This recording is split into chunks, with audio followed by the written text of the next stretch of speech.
Aiwa,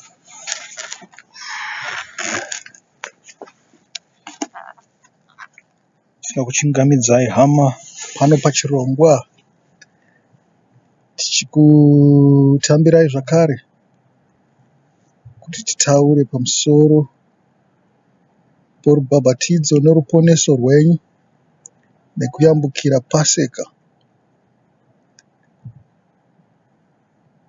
Aiwa, tinokutendai nokuva pachirongwa.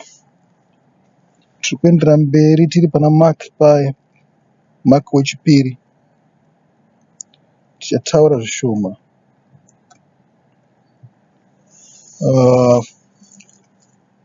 Kubva pa5 kusvika zvichida tingangopedza yose kusvika pa12 kana tine nguva. Ndiri panze, saka makanzwa mheremhere kana mhepo zvichida mweya yetsvina inenge ichipfuura, kana kuti vanhu vanenge vachingoitawo ruzha zvavo, kana motikari kana ndege kana zvose kana imbwa, asi ndinovimba kuti zvichabuda zvakanaka. Hatitangisei kuverenga. Zvikanzi Jesu wakati achiona kutenda kwavo akati kuno wakanga akafa mutezo, mwana wakanganirwa zvivi zvako. Zvino vamwe vanyori vakanga vageremo vakafunga mumwoyo yavo vachiti, uyu unorevereiko kudaro? Unomhura Mwari. Ndianiko unogona kukanganwira zvivi? Asi mumwe chete ndiye Mwari. Pakarepo Jesu akachiziva mumweya make kuti vanofunga kudaro mumwoyo yavo, akati kwavari, munofungireiko zvinhu izvi mumwoyo yenyu? Chinyiko chakareruka kuti kuno wakafa mutezo wakanganwirwa zvivi zvako, kana kuti simuka, tora nhoo dzako ufambe. Asi kuti muzive kuti Mwanakomana woMunhu une simba panyika rokukanganwira zvivi.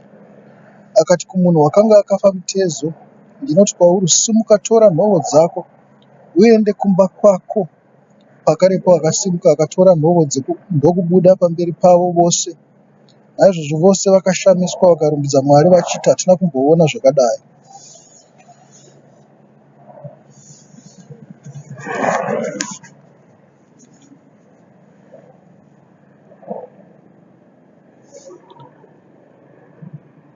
Amen. Tinoti Jesu wakati achiona kutenda kwavo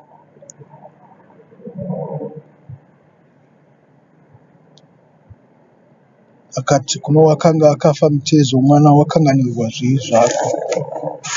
Ndo patingatangire zvedu ipapo. Kanzi ndinofunga ini munombonzwa zvaitaurwa navadzidzi kare,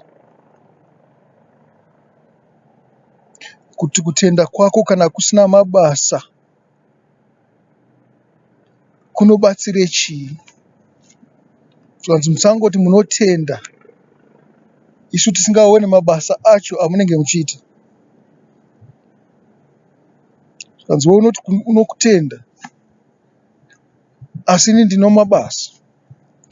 Munofanirwa kupachenjerera ipapo. Pane kakusanzwisisika kanokwanisa kuita.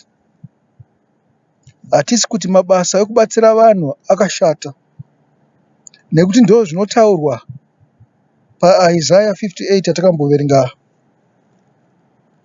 kumashure uko. Asi mabasa iwawo, rangarirai,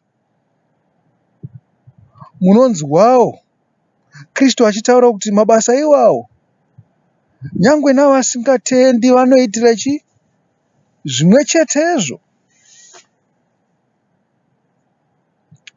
kune vanhu. Saka iwewe wakati uchangobata mabasa nguva dzose, uchingobata mabasa ako, hazvireve kuti unotenda. Hazvireve kuti uri kubuditsa mumajeri, uri kutakura mitoro yavanhu, uri kupa zvokudya vane nzara, uri kuyamura vanorwara, uri kupa varombo nokuvayamura. Hazvireve chinhu, nokuti vapfumi navasingatendi, nyangwe namasatanisti chaiwo anoita zvimwe chete izvozvo. Shoko ngarikudzwe uyezve ngarinzwisisike. Ndoda kudzokorodza zvakare, handireve kuti zvakaipa. Dai kuri kunzi ndini ndakanga ndine murayiro, ndaitoti garai muchiita izvozvo nguva dzose. Asi handiko kutenda. Kutenda kwakaonekwa naJesu musi. Pane bhuku randakanyora rinonzi Signs and Symbols. Zvichida mungazoritarisa zvenyu kana paAmazon apa paKindle kana pamabhuku amapepa.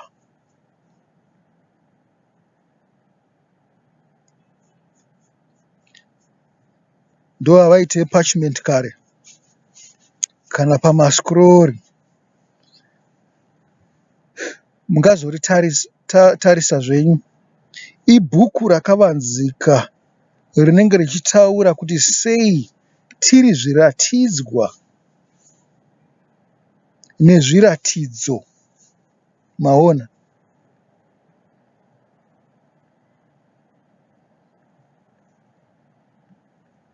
Mwari unotaura akavanzika.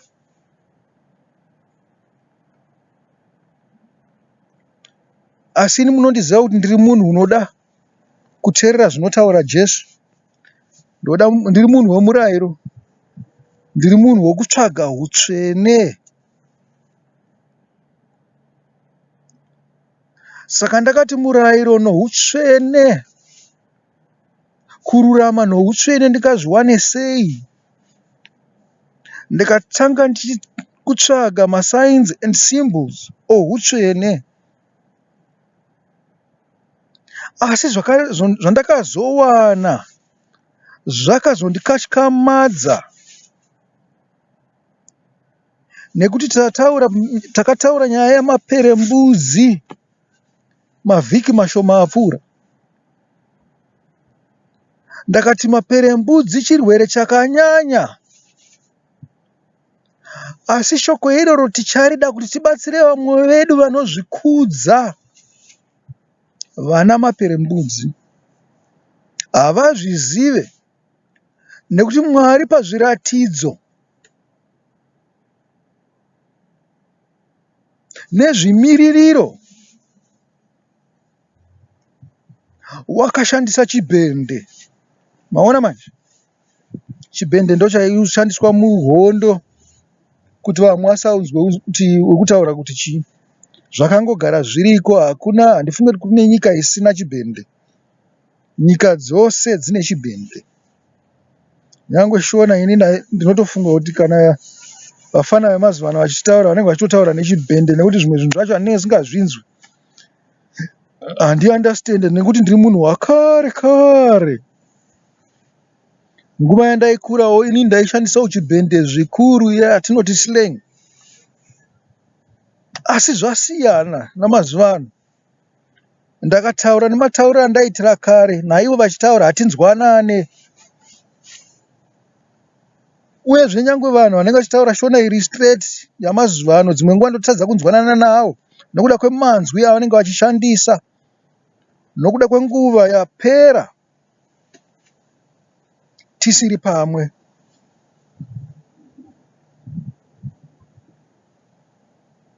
Saka muchenjerere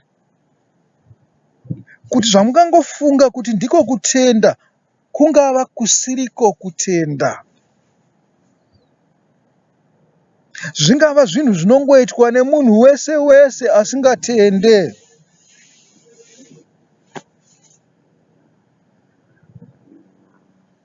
Makanzwa Jesu achiti itira zvakanaka nyangwe nemuvengi wako, nekuti vasingatende vanoitira zvakanaka vanovada, kashoma kuitira vanovavenga. Zvino mungagova mutsauko upiko? Mutsauko wenyu uri papi? Nhasi ndeje yakandimaka, ndichaizoipa mashoko 2 kana 3 ekuidzinga panapa, nekuti yandimaka nhasi ringoramba ichitenderera pandiri chete. Muchazova nemutsauko upiko kune ivava? Isu hative nemutsauko, nekuti pane chimwe chinhu chimwe chete chatinoziva: shoko raMwari.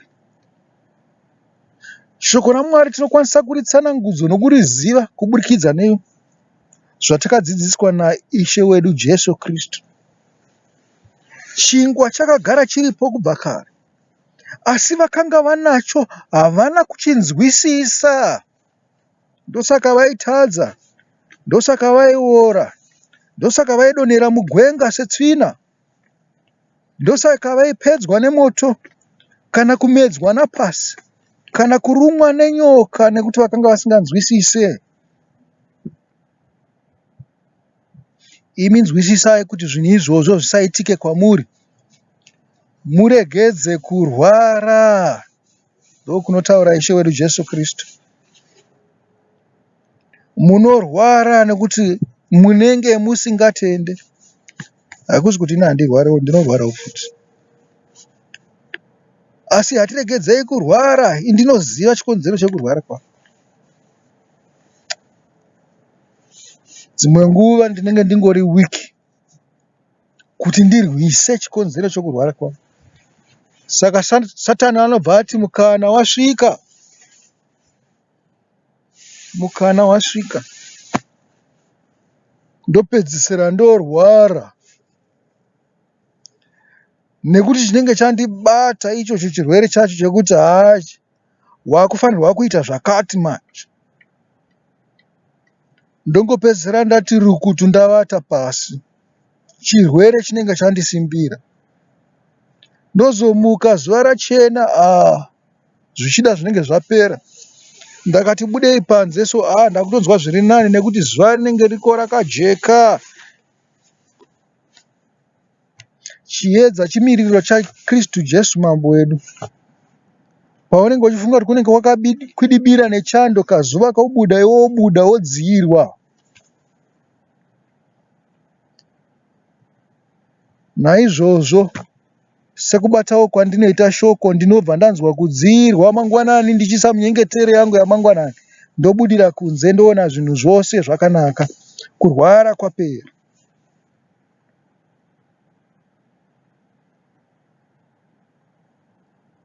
Kutenda kuripo. Kutenda kunotaurwa naKristu Jesu mambo wedu. Kutenda kwakanyorwa mumagwaro.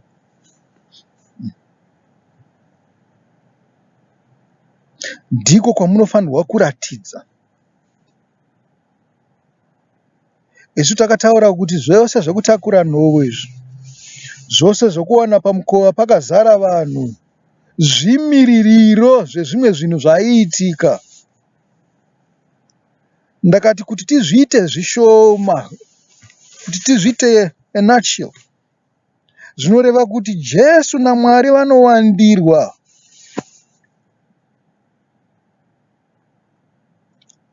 Saka pavanonzwa pachitekenutswa, pachibuditswa muteuro wakanaka unoenderana nezvavanoda,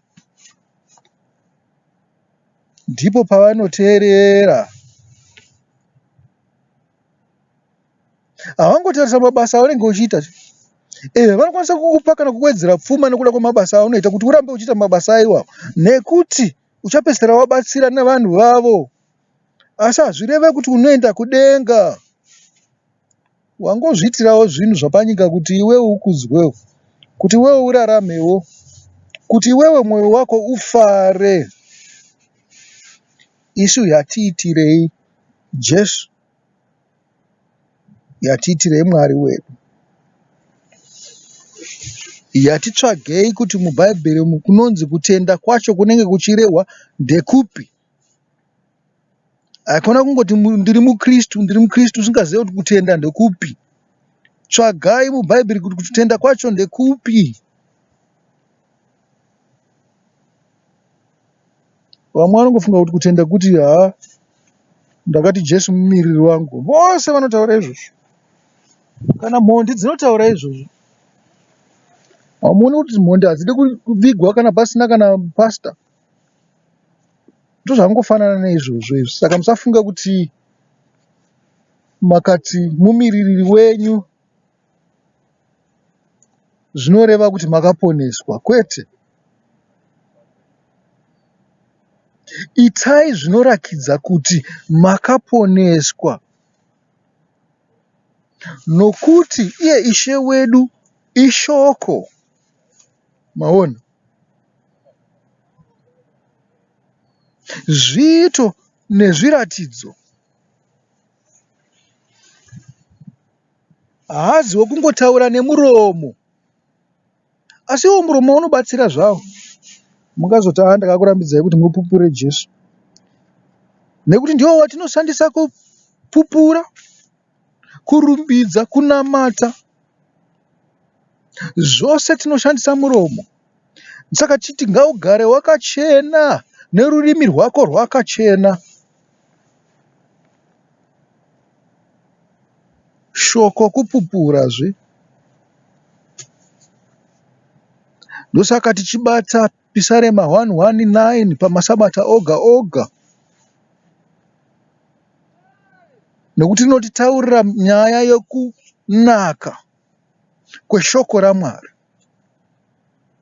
Ndiro ratinoshandisa pazvose iro shoko pacharo. Sezvimiririro izvozvo.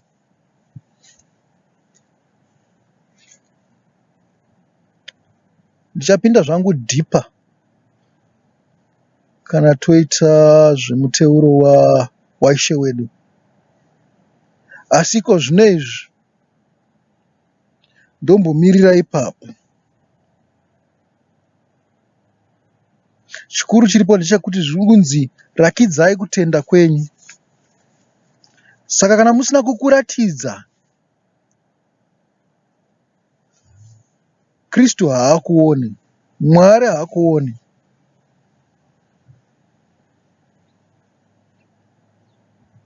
Zvikanzi vakakwira, tikati vakakwira chiko, vakakwira gomo. Gomo reiko? ReZioni, rokutenda.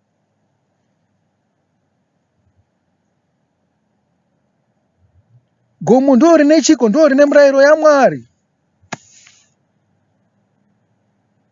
Ndo pane imba yake, pane chigaro choushe, ndo pakatemwa zvose zvakaiswa pamba yaDhavhidha kuti ave muchengetedzi wemirayiro. Naiye wakaita basa guru semuprista, nokuti ndiye wakaronga zvose zvouprista pamwe chete naSamuero zveimba yaMwari. Mazviona manje? Ndo uprista hwaDhavhidha. Wakanga uri mukuru samambo, akazvisira vana vake kuti vagoita, vachibatsirana vaprista, vachiitira kuti murayiro waMwari uonekwe munyika yose. Isusu kwedu uku tinava Mnangagwa, ndo mutungamiriri wenyika yedu. Chimwe chinhu chandoda kukutaurirai ndechekuti munofanirwa kukudza mutungamiriri wenyika yenyu. Hazvinei nekuti munopesana sei pamafungiro. Kudzai, kudzai, kudzai. Ndiye uripo iko zvinezvi. Nyangwe hatisingamude, nyangwe tichimuda, hatingomukudzai. Zvichida zvinonetsa ndezvekuti munotaura mafungiro enyuwo. Ivo vanenge vachida kukunyaradzai, poitika hondo, nyika haisina kugadzikana. Zvakanaka kuti vatungamiriri vateerere vanhu vavo, nekuti ndizvo zvavakataura pavakapinda pakunzi vava president vachibatsirwa namauto. Muri kuonaka? Vakabatsirwa namauto kuti vave president. Ivo kwete ZANU-PF. ZANU-PF ritori bato rakazvimirira rega. President ndemumwe, nyangwe zvake akanga akabva kuZANU-PF. Ndo zvasiyana manje. Haana kupinda pachigaro nokuda kwebato, nekuti bato iroro rakanga rakamuka riri mumadivisions anokwanisa 3 makuru madivisions. Dai asiri mauto akamubatsira, bato rake iroro kana kuti faction yake ingadai isina kutora chinzvimbo ichocho, ingadai isina kuramba iri ZANU-PF. Kana takuda kuti ZANU-PF igova bato, totofanirwa kudzora zvose zvakaitwa namauto izvo. Tidzoke pavakanga vari namapato aya akanga abva paZANU-PF, adzoke zvakare. Vatange kuona kuti ndiani wavangaise kuti aite mukuru.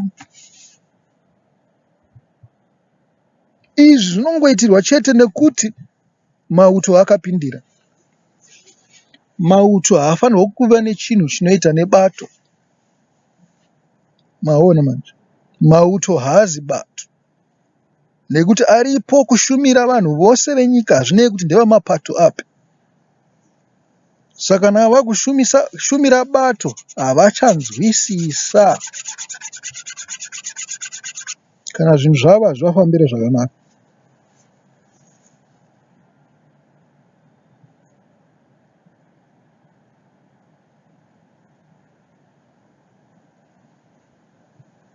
Tinewo setup iripo iko zvinezvi yekuti pane anonzi maretired generals aya nevamwe vakaritaya nguva iyoyo vachinzi vakunzi vagotorawo zvinzvimbo muhurumende kana mune zvekumhanyiswa kwenyika, zvichireva kuti dzimwe nguva vaitwa kana maheads kana masekretary emaparastatal kana mamwe maorganizations arimo mukati menyika. Vari kuzviita nekuti vauya vari bato remauto. Harina kuvhoterwa zvaro, harina wakavhotera, asi rakabatsira bato rakanga richitonga kuti rirambe richiri pachigaro, zvisinei kuti bata racho harisiri pachigaro iko zvino. Chava pachigaro ndavamunangagwa nevavanoda kuti vange vari kurutivi rwavo. Mazviona? Zvinotinetsei izvozvo izvo?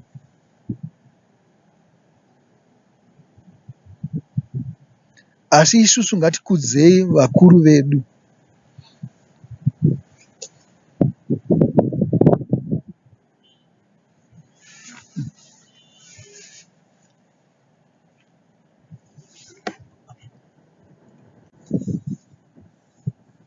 Nyaya yekuva noumwari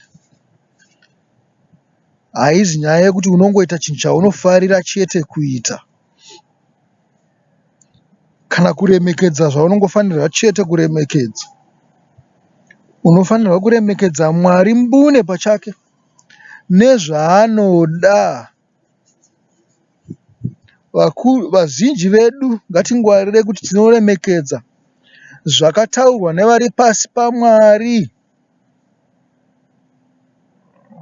kupfuura Mwari naKristu pachake. Mupachenjererei ipapo, nekuti Kristu wakataura kuti zvandakatumwa zvose ndizvo zvandinoita kubva kune iye wakandituma.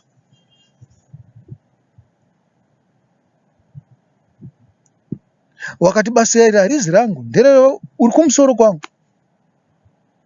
Saka imimi itai zvaanotaurawo kuti mugova vangu. Tinofanirwa kutenda.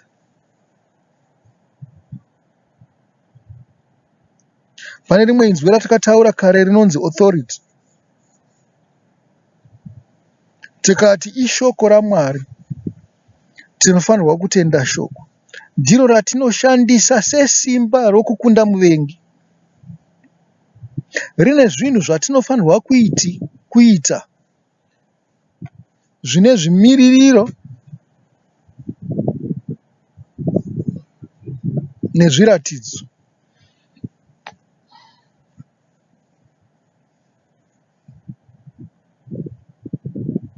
Ndiro rwatinofanirwa kushandisa.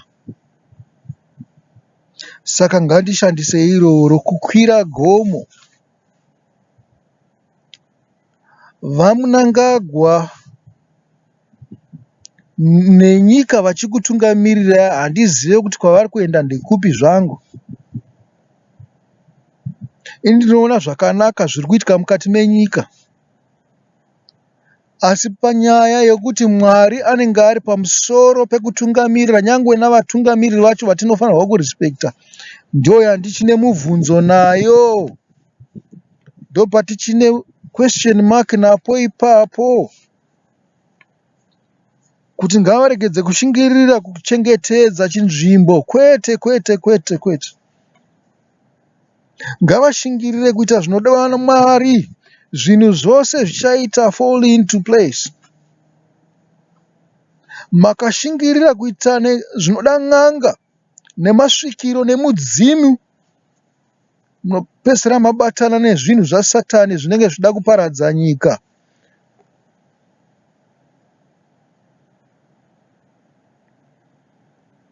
Munopedzisira mabatana nemweya yetsvina. Saka chandingataure kuti panze pokuti vakwire gomo romurayiro yaMwari, ivo vari kuchera makomba kuti vavande pasi pevhu. Ndizvo zvamuri kuita vazhinji venyu, nokuromba nohupombwe hwava kunzi senseless iko zvinezvi. Hausisina maturo.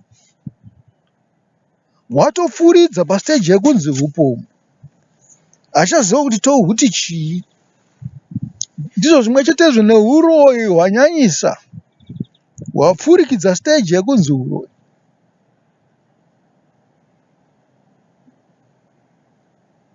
Munazvingwarira izvozvo.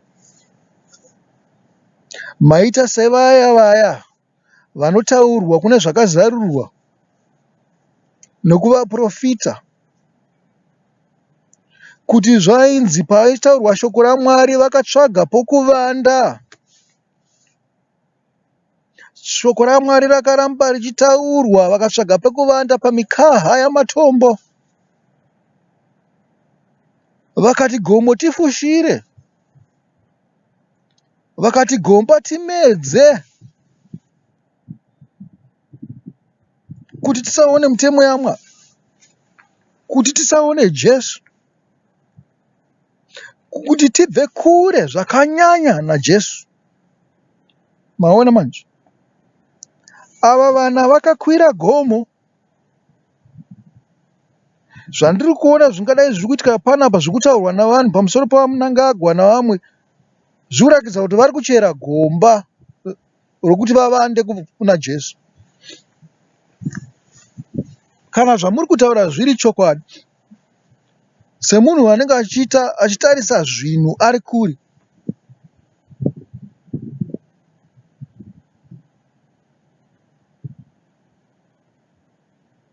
was that an earthquake? I felt it.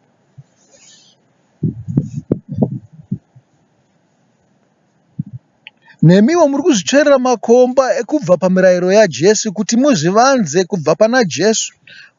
Unozviratidza pamirayiro yaMwari. Kutenda kwenyu kwava kushoma.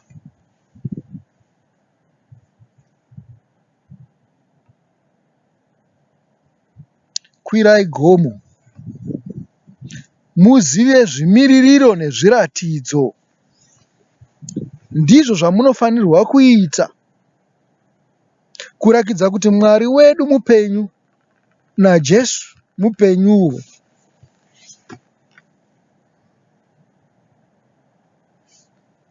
Ngatigare takangwarira vanhu we. Jesu unoda kuona kutenda kwedu. Kana akasakuona ndokwatinopedzisira taenda kumasvikiro nemidzimi.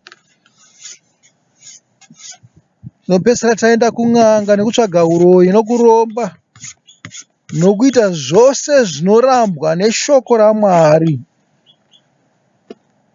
Matadza kutenda, makuzvicherera makomba kuti muvande pasi pawo, muchinyengedzera vanhu kuti muna Mwari imi musina. Ngative nokutenda.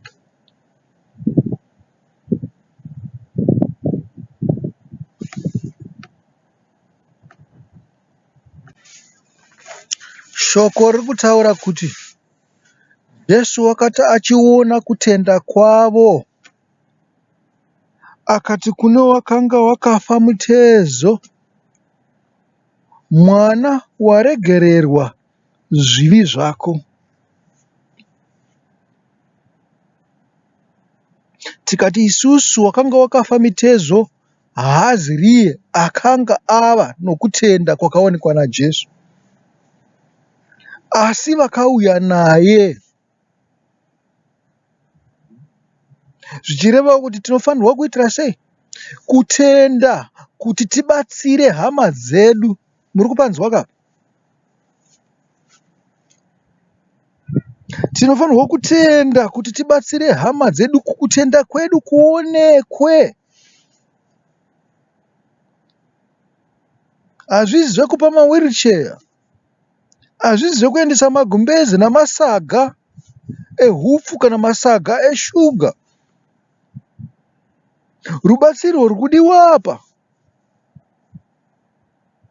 ndirwo rubatsiro rwekuti iye agone kuzviriritira pachake, ave nekutenda pachake. Wakanga wakasungwa nezvivi, wakanga uri mujeri rezvivi, uri anonzi mumadhanjoni aya, pasi pekuti vanhu vanokanganwa uchiita kunge munhu wakafa. Jeri racho iro, nekuti unenge usitombori pamusoro penyika, kana zuva haurioni. Chaungatongoona irambi chete rekendu, uchigara semunhu unogara mumwena namakonzo.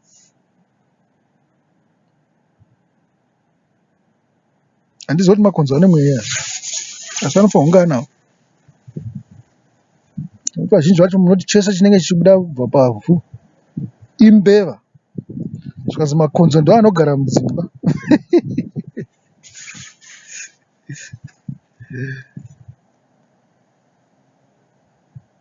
Wakanga uri mudhanjoni imomo pandiri kutaurawo, anga ari mukati merima guru, rima rokusatenda. Zvikanzi waponeswa, waregererwa zvivi nokuda kwekutenda kwevamwe. Saka hakusi kutenda kwemajuzi kwatiri kutaura ikoko pawinta ino. Hakusi kutenda kwemasupu amuri kuendesa kumahomes. Hakusi kutenda kwemagumbeze amuri kupa vanhu nguva ino. Hakusi kutenda kwamahita kana mahot water bottle amuri kupa vanhu. Uku kutenda kweshoko raMwari. Faith ndio iri kutaurwa. And faith hachisi chinhu chisingaoneke, chinhu chinooneka, ndo zviri kutaura Kristu. Hazvisi zvekupa zvamunoita mazuva ese muchipanana nehama neshamwari dzenyu muchivabatsira nekuti mavanzwira tsitsi. Zvikanzi kuitwa kweshoko, kuzadziswa kweshoko, kuzadziswa kwemurayiro, manamatiro ako, mafambiro ako, maimbiro ako, Ndo kutenda kwacho kuri kutaurwa. Zvikanzi kune nzira. Hakuzwa kungoti tinoita. Kune nzira inofanirwa kushandiswa. Hatiiwane kunze kweBhaibheri. Nzira iyoyo tinoiwana muBhaibheri chete. Kana masvika pakutenda kwakadaro, imi muchinamata sezvo kunamata kwamunoita vanhu vemuZimbabwe ndokuzaya munonamata. Ndoziva kuti munotenda. Asi matendero enyu handiwo.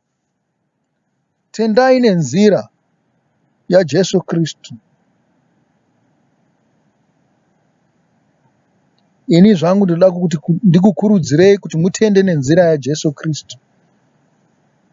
Handidi kuti mungotenda nje nekuzvifadza nenhema. Idzodzo nzira idzi dzandinoda kuti tidzidzisane. Nekuti ndinoziva kuti imi munokwanisa kuita zvikuru zvakapfuura ini pakutenda kwenyu. Zvichida nditori muduku kwamuri.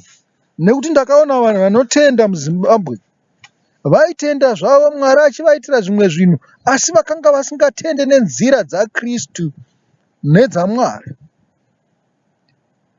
Vaingoitawo chete Mwari achinzwa. Chinhu chose chinokukura. Kana munhu usingakure unoita kunge zvinonzi uri kuramwa. Hausi kuda kunetswa. Izvozvo Mwari haazvide. Uyai panzira yokutenda.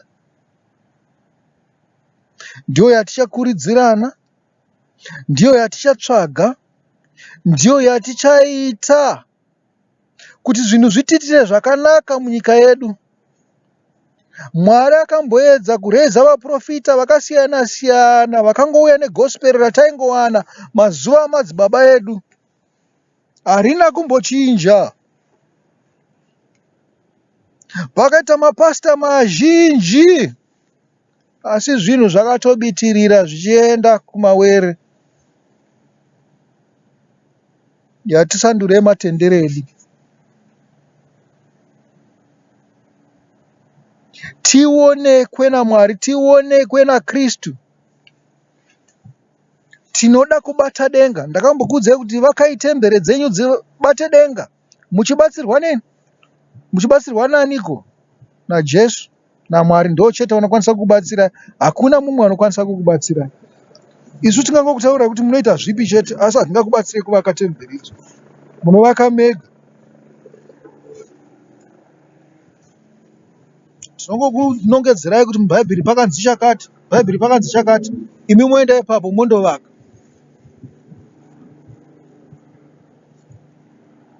Ndizvo zvatiri kuda izvi. Regedzai kubata zvemasvikiro izvi.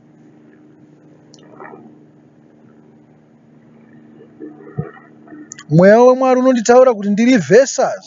Zvinhu zvaizvozvo izvi. Zvinhu zvemudzimu izvi.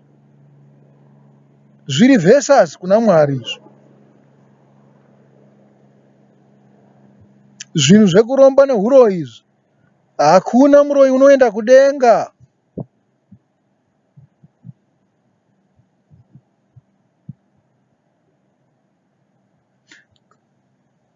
Kana ngochani dzichipinda kudenga, zvichida varoyi vachapindawo. Asi kana dzisingapinde kudenga, varoyi, mhombwe, vanoromba navasingatendi nenzira dzaMwari havapinde kudenga. Yatipangwarirei ipapo.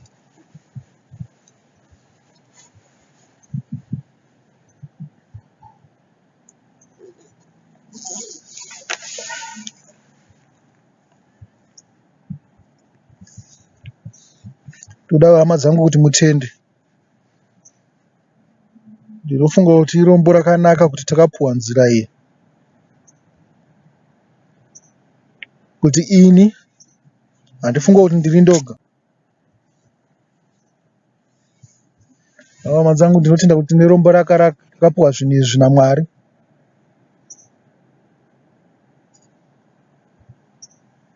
Ndino mufaro mukuru kuti ndakazvipuhwa ini, asi handifunga kuti ndiri ndoga. Kune vazhinji vakazvipuhwa. Ndakati zvino ndozviparidzira kuna mamwe marudzi here ndichisiya vokwangu?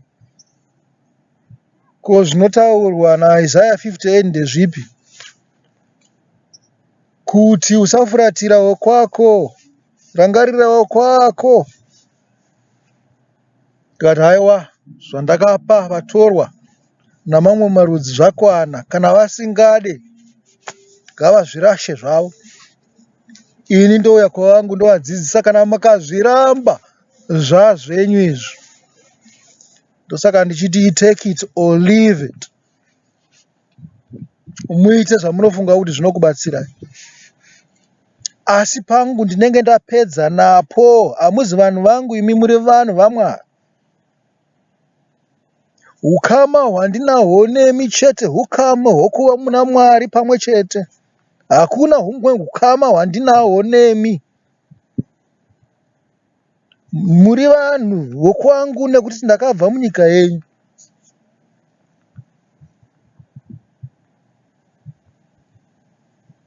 Naizvozvo ndinokuunzirai zvinhu izvi, kuti muite sezvamunofunga. Nokuti pamakapuhwa Gosperi makapuhwawo muchinzi muite sezvamunofunga, kuti munorida here kana kuti hamuridi. Hakuna wakakubatirai pfuta akati dotendai.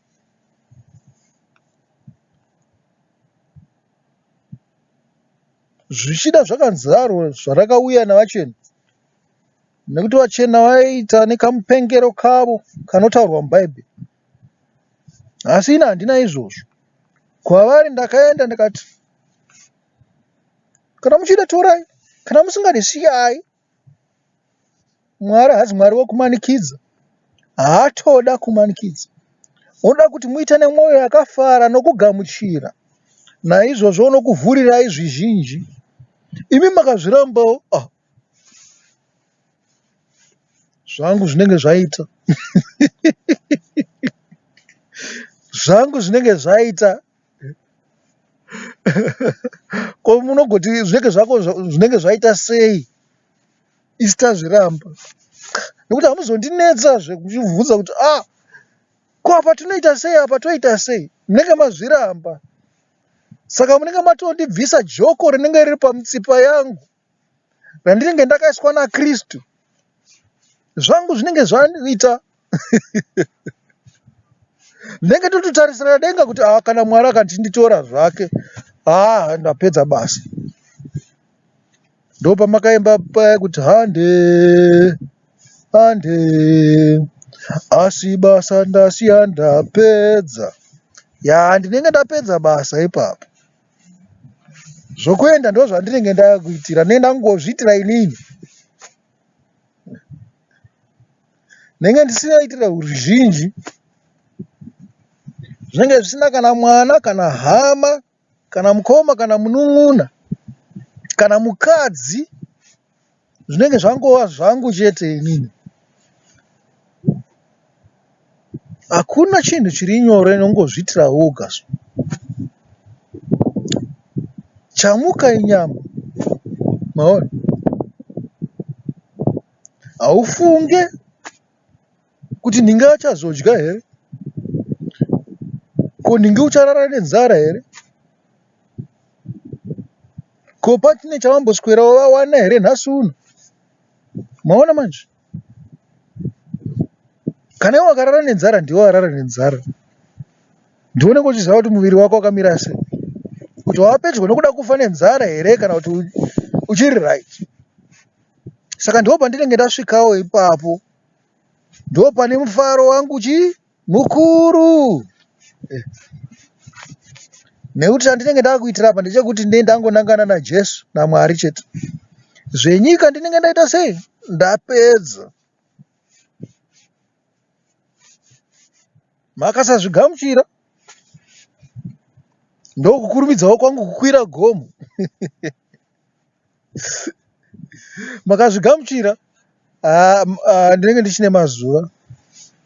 Sara kuti Mwari kana angoona kuti akuda kuisawo vamwe pachinzvimbo ichocho, ina hachandida kuti ndinge ndiri pasi pano. zvandakatumirwa naJesu zvinenge zvaita sei? Zvinenge zvapfuura. saJohn mubhabhatidzi paakaona Kristu wosvika wouya kuzobhabhatidzwa, akabva atanga kuziva kuti mazuva angu aswedera. Zvikanzi inini ndichaenda ndichiita sei? Ndichidzikira, iye achaenda achikwirira. Anga asisamanikidzwe nezvinhu zvenyika zvaanga zvichimbomumanikidza before, zvaaitamburira vanhu kuti vanhu ngavatende. Ndo pandinenge ndasvikawo ipapo. saKristu paakaona vaGriki vauya kuzobvunzira kuna Firipo naAnduriya, vakauya kwaari, pakaitwa protocol. Ndo pandinenge ndasvika ipopo. Kristu akabva ataura kamwe chete kuti zviya zvazotanga manje. Zvandakatumidzirwa naBaba kuti ndizozadzisa zvazosvika. Kana kuparidza kwangu kwaita sei? Kwapera. Ndakungoita kuti ndichizadzisa paya pandakazonzi ndichatakura zvinhu zvivi zvavanhu vose. Akasiya apedza basa rake. Johaniwo akaita zvimwe chetezvo. Vakangonetsa chete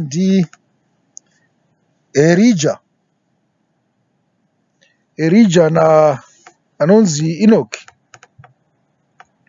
ari kumavambo kwebhuku kuna Genesi. Vakatorwa naMwari vakaendwa. Elijah akaenda nechamupupuri, vakabviswa panyika vasina kufa. Kwezvo zvinoitika here? Zvinoitika. Kana nanhasi zvinoitika. Hachisi chinhu chakapfuura budo. Pana vazhinji pakati penyu vamwe vanotenda vaida kutotorwa naMwari, vakaramba vakati aiwa Mwari chimbotipai nguva tiri panyika. Varipo, ndovazivai. Saka musafunga kuti zvinhu zvekungotamba, zvekungotaura kana zvekungonyorwa muBhaibheri. Kwete, Jesu anenge atouya akati Shamari achivhaye, chiuya tivhaye, yanguva yekuvhaya. Yanzi uya titsamai. Wakwanisa denga iwe. Kuti akomana ndombotanga ndambovigwa ndozouya. Vanhu vambofara paniki parufu rwangu. Aimuzongonditora zve. Varipo vakadaro. Kuti ndoda kungofa natural death ndozoenda. Kutya kuenda kudenga ikoko. Asi nguva inenge yakwana yekuti uenda kudenga, kwete nerufu, asi kuti uenda uchifamba netsoka uchienda. Watorwa nechamupupuri kana wapinzwa mungoro yemoto, usumuke uenda kudenga. Musazvirambe izvozvo, hama dzangu. Musarambe kukwira gomo. Rambai muchikwira gomo chete. Musarambe kukura. Rambai muchikura. Zvakanzi naPauro, musangoramba mungori vanhu vemukaka chete. Zvikanzi hamusati masimba kaini. Makuda kusimbiswa. Kana kuvaHebheru zvakataurwa izvozvo. Kana Peturo anotaura zvimwe chetezvo. Munoda kusimbiswa. Ndo patava apa kuti hama dzangu makufanirwa kusimba manje. Kana iri mombe inenge yakunzi yakuda kukodzeswa kuti iiswe pamaketi. Ndo pandiri kutaura inini kuti akomana munoziva kuti munotenda. Asi takuda kuzadzisa zvinhu izvi kumarudzi edu ose achateera. Hakuzi kuti vacharamba nazvo. Sezvavangotaurwa naMozisi pakuuya kwake kuti handina kuziva kuti muchazvirasa zvese zvandinotaura. Muri vanhu vane mutsipa mukukutu nemwoyo yakaita sei yakaoma. Ndinozviziva kana nemi mune mwoyo yakaoma. Nyange ndakakudzisai vana venyu vachazvirasa. Asi yatidai so isusu ngative savanhu vakapinda naJoshua muKenani. Ndizvo zvatinofanirwa kuita izvozvo. Tinge takabatira pana Mwari takatsungirira. Vanozotera vanotera zvavo, asi tinenge taita nepedu tavadzidzisa zvavanofanirwa kuita. Mumwe nomumwe nowokwake, vana vedu kunyanya nehama dzedu. Shoko harina kungotaurwa vose, nyangwe Kristu zvaakaparidza muJudhea rose, wakanoparidza muGarirea rose, vanhu vakabva vachibudira kune mamwe maprovinsi.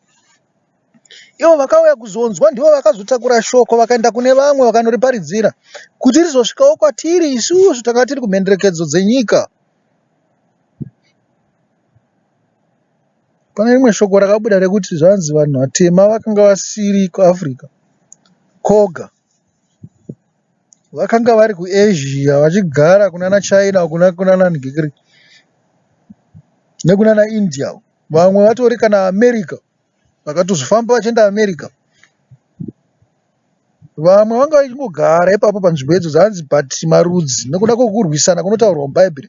Sezvakangoitika mubhaibheri izvozvo zvekuti vaIsraeri vakapesera vane nyika yeKenani, ndo zvatakaitwawo, takabuditswa tikatizako kusvikira tave patiri. Tatisori kumusoro uku kuMediterranean uku, tichikwanisa kufamba kana kuenda kuEurope uku, taikufamba tichikuenda mazuva ose. Asi zvakazoitika izvozvo. Saka ndo zvandiri kutaura kuti yatitei sana Joshua nevakanga vanavo vakatenda. Izvo zvinenge zvakuzoitika mumashure, tavadzidzisa zvedu zvazvavo. Kwezi tinenge tichaone chii? Tinenge takafa, tinenge takatomirirawo kutongwa kana kuiswa mudenga dzvene.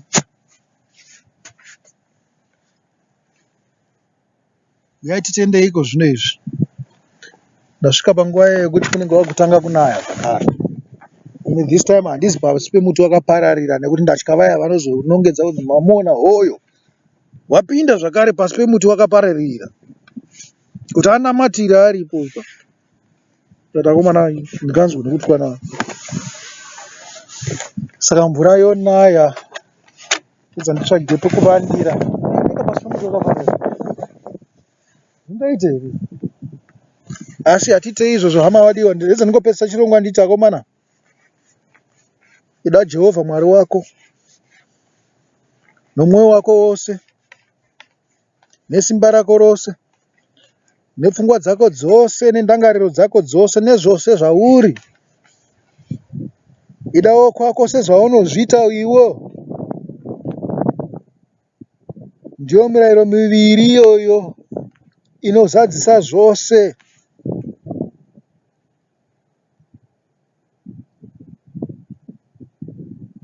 Rekedza nditi ndiye Mwari wako wakakubudisa muIjipita. Usava nawamwe mwari kunze kwaiye. Usazviitire zvifananidzo nyange zvapanyika nezvinhu zvamunodisisisa zviya zvinopesera zvava zvifananidzo kwamuri. Ita kuti zita raMwari rikudzwe. Iwe kwira gomo chete ukudze Mwari. Chengetedza masabata aMwari. Rangarirawo nekuti iwe wakanga uri mutorwa, uri muranda, wakaremedzwa, uchirohwa nechiwepu navaIjipita namadhimoni nemweya yetsvina inenge ichingokupembedzai kuti muswere mungori pamaredhiyo muchinzwa zvimhanzi zvemweya yetsvina nezvimwe zvose zvetsvina zvamunenge muchiita. Mweya yetsvina yamabira, mweya yetsvina yamasvikiro nemudzimu, mweya yetsvina yekuzvikudza, mweya yetsvina yekuda kungoonekwa chimiro chenyu chakazara musina kusimira. Ibvai ipapo. Mwari wakakubvisai ipapo kare. Musarambira muri pazvinhu izvozvo. Mweya wetsvina wekuda kufadza hama nekuda kuonekwa kuti ndaita chii, uonekwa kuti washandira Mwari. Usada kungoonekwa kunzi wazvitengera imba. Musava varanda kumabasa enyu. Mabasa enyu munoada kuti murarame chete chete, ndizvo zvamunoita. Asi basa riripo guru ndiro rekushanda kuti udye zvinobva pashoko raMwari, zvoutsvene nekururama. Musauraye, Musatanga nekuzviuraya imimi, musaita suicide nekuda kuzvifadza nyama yenyu, nekuda kufadza vanhu vakakutarisai. Fadzai Mwari naJesu waakatumira. Musabe, kunyanya musabira Mwari. Itai zvaakatema nezvaakatonga. Nzwisisai zvirevo zvake, muite zvose zvinobuda pamuromo wake.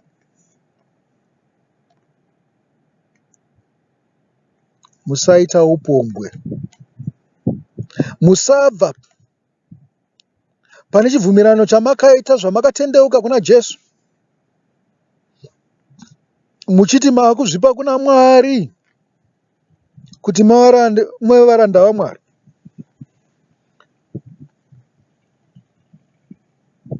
Musashumira vamwe vaMwari.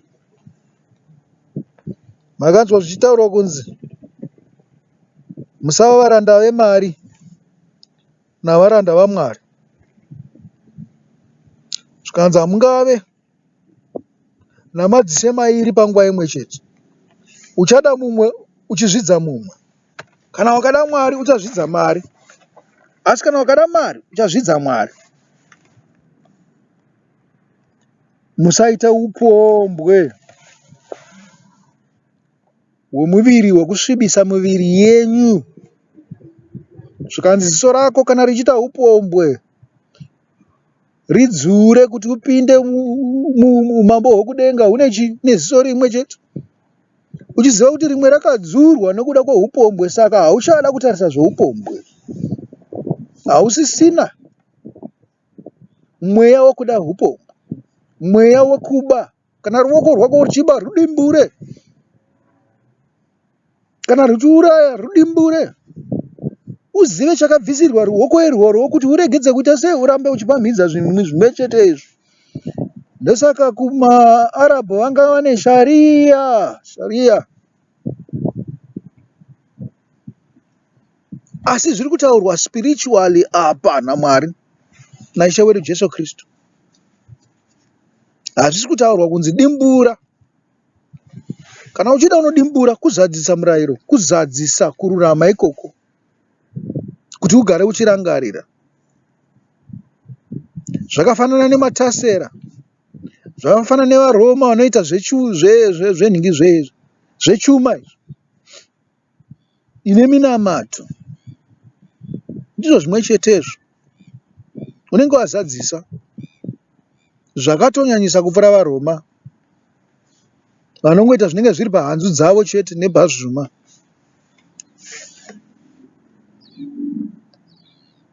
Zvikanzi usarevererawo kwako nhema nokumuroverera nenhema. Kunyanya-nyanya ndinoti paipapo ivai netsitsi naIshe wedu Jesu, ivai netsitsi naMwari wenyu. Muvaitire zvakanaka, mugare pazvokwadi yavo, musingave nokutenda kwenhema. Pakupedzisira ndinoti musave neruchiva, hama dzangu, musave neruchiva. Muchaona nzira dzevamwe vanhu vanonamata zvimwari zvavo, makada kutoodza idzodzo muchiti ngazviuye pasi pechiKristu. Zvimwari zvakasiyana-siyana, hazvizi zvekuti vanokuudzai kuti zvimwari, asi munenge machiva nzira dzavo idzodzo dzavanoshandisa zvakarambwa naMwari kuti muite. Mozvitora makutanga kushandisa senzira dzokunamata Mwari wenyu. Imi itai zvamakaudzwa naMwari zvandiri kutaura izvi, kuti zvakanyorwa mubhaibheri renyu kuti muite. Ndo nzira dzakanaka dzamunofanirwa kushandisa kunamata Mwari wenyu. Saka nhasi ndoti aperera ipapo.